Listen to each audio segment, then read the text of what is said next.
And one of those students wound up blowing the whistle on what she alleges was intentional financial fraud. Now, flipping back to removing from the Diddy insinuations here, flipping back to Rob McCoy, that's not the only scandal that he's been involved in. He's been involved in a few scandals, right? There was also a Potter's Field scandal. And this is kind of really relevant to leading up to what he's doing now with Turning Point USA, I would say. Potter's Field is an area up in Whitefish, Montana, and the Calvary Church Association funded a ministry which came to be known as Potter's Fields Ministries, right? And in 2019, the ministry came under a scandal with reports of financial abuse, psychological abuse. Essentially, the Calvary Chapel church members were funding the ministry, believing that money was going to help and feed and clothe children in Uganda, in Cambodia, in Costa Rica, in Guatemala.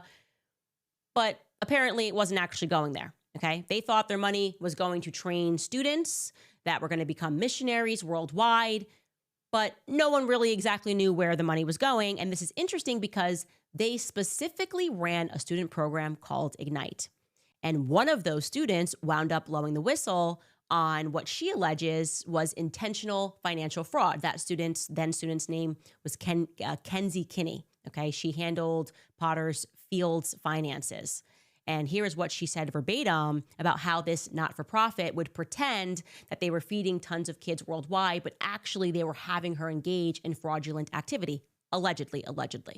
She said, quote, this would be a very high guesstimate of how many kids were actually in this program. I would say maybe like 500, and that would be between all 5 countries, Kinney said.